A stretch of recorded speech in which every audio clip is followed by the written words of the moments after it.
नमस्कार। आज हम आपको बताने जा रहे हैं कि हरितालिका तीज कब है, इसका शुभ मुहूर्त क्या है और स्त्रियों को ये व्रत करने से क्या फल मिलता है।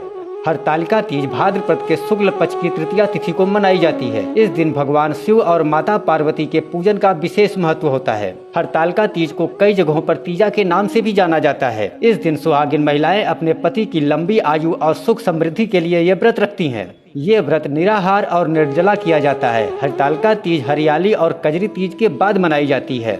इस बार हरितालिका तीज 21 अगस्त को मनाई जाएगी। प्रातः काल का शुभ मुहूर्त होगा सुबह 5:53 से लेकर सुबह 8:29 तक। अवधि होगी करीब 2 घंटे 36 मिनट। हरितालिका तीज का पूजा मुहूर्त शाम को 6:54 से रात 9:06 तक रहेगा। अब हम जानेंगे हरितालिका तीज व्रत के नियम। हरितालिका तीज व्रत में जल ग्रहण नहीं किया जाता है। अगले दिन सुबह पूजा के बाद ही जल पीकर व्रत खोलने का विधान है। हरितालिका तीज व्रत एक बार शुरू करने पर फिर इसे छोड़ा नहीं जाता है। हर साल इस व्रत को पूरे विधि विधान से करना चाहिए। हरितालिका तीज व्रत के दिन रात्रि जागरण किया जाता है। रात भर जागकर भजन कीर्तन भी करना चाहिए। हरितालिका तीज की पूजा सूर्यास्त के बाद प्रदोष काल में ही की जाती है।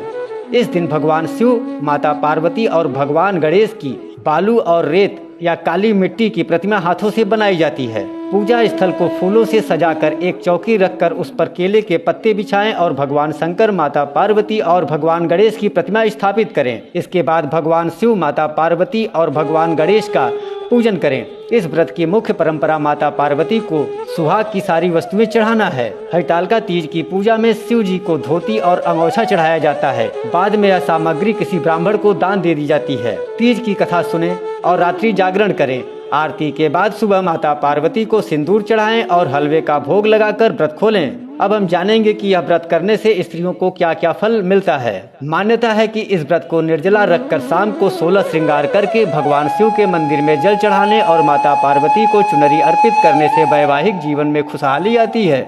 कहते हैं कि ओम गौरी शंकराय नमः का जाप करने के बाद माता को अर्पित की गई चुनरी में 11 रुपए बांधकर अपने पास रख लेना चाहिए। मान्यता यह भी है कि हरितालिका तीज के दिन भगवान शिव और माता पार्वती के पूजा के बाद माता पार्वती को खीर का भोग लगाना चाहिए।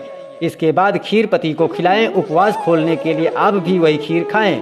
कहते हैं कि ऐसा करने से वैवाहिक जीवन में खुशहाली आती है। कहते हैं कि पूजा के बाद 5 बुजुर्ग सुहागिनों को साड़ी और बिछिया दान करना उत्तम माना जाता है।